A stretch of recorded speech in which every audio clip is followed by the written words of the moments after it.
Jika kasus ini pengen terang benderang, pihak Polda Jabar harus menghadirkan Ibtu Rudiana, si Linda, si Melmel, RT Pasren, dan si Aep ya di dalam persidangan untuk menguji kesaksian mereka.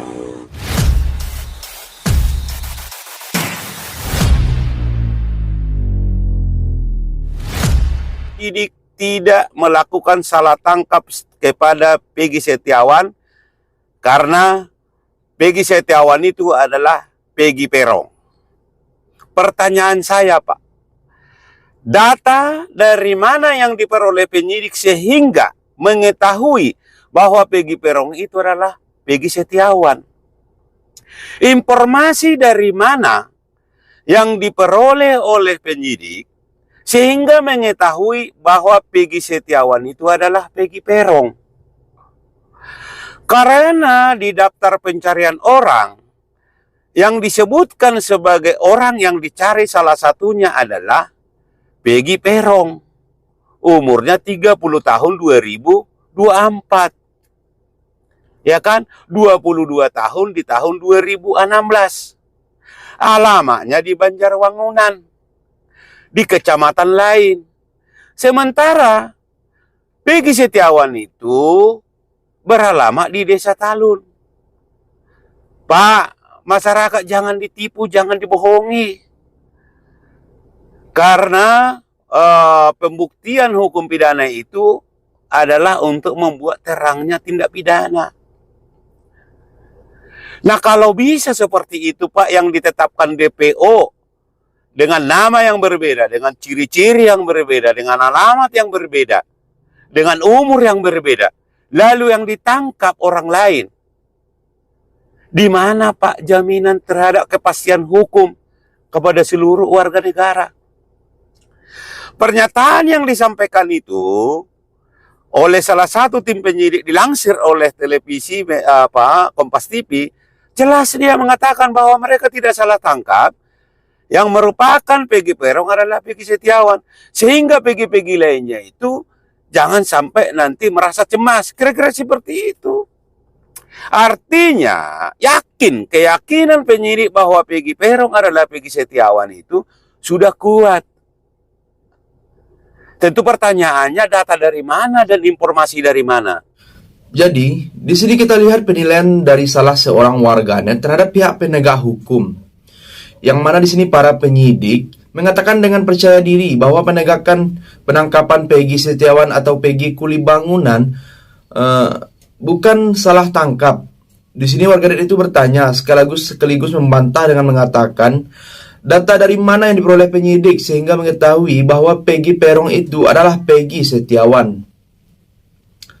Warganet tersebut juga menanyakan informasi dari mana yang diperoleh oleh penyidik sehingga Peggy Setiawan itu adalah Peggy Peron.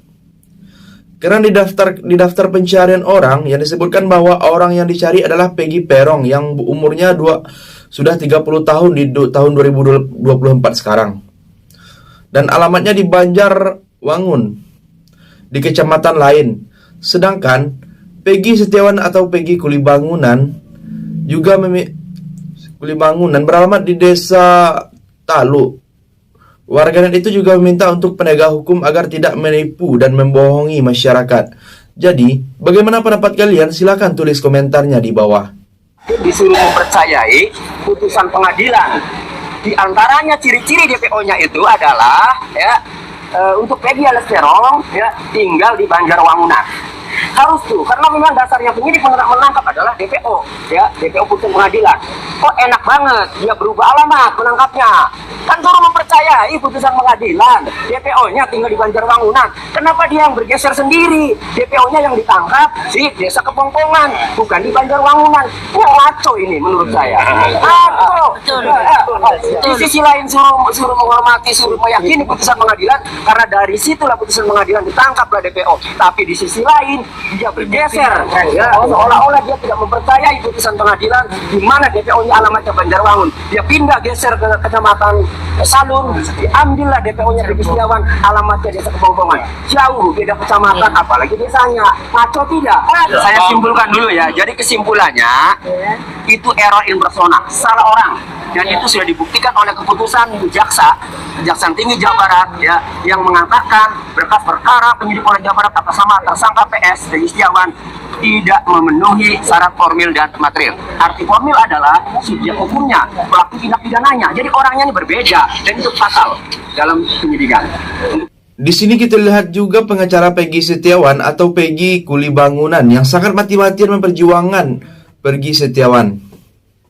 Di sini Tony RM selaku pengacara Peggy Setiawan menegaskan dan menolak untuk disuruh mempercayai putusan pengadilan. Di antaranya ciri-ciri DPO itu adalah Peggy alias Perong yang tinggal di Banjarwangunan. Sang pengacara lalu membantah dengan mengatakan, kok enak banget berubahlah alamat, kenapa dia bergeser sendiri, padahal DPO-nya yang ditangkap di desa Kepompongan, bukan di Banjarwangunan. Menurut Bapak Tony RM ini sangat ngaco penegak hukumnya. Divisi lain disuruh menghormati keputusan pengadilan. Sangat jauh berbeda kecamatan, apalagi desanya, kata pengacara Peggy Setiawan. Jadi, bagaimana pendapat kalian? Silahkan tulis komentarnya di bawah. Sekarang ada peristiwa yang akan memalukan institusi kalau seandainya ini benar-benar kejadian pada kasus Vina dan Eki terbongkar. Makanya saya selalu bilang, jangan sampai institusi ini mengalahkan Tuhan. Jangan sampai baju yang kita pakai, pangkat yang kita pakai ini menjadi baju untuk pelindung kejahatan. Peristiwa hukum yang terjadi pada kasus Vina dan Eki, saya menonton dari statement-statement para ahli dan beberapa bukti yang dikumpulkan. Dari BAP, proses penangkapan, sampai putusan itu berbeda-beda. Sampai terakhir DPO saja hilang.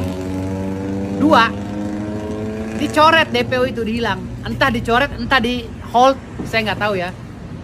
Tapi bisa DPO itu Nah inilah hukum Indonesia udah gelap. Saya aja orang hukum, merasa hukum ini lama-lama kok makin keterlaluan.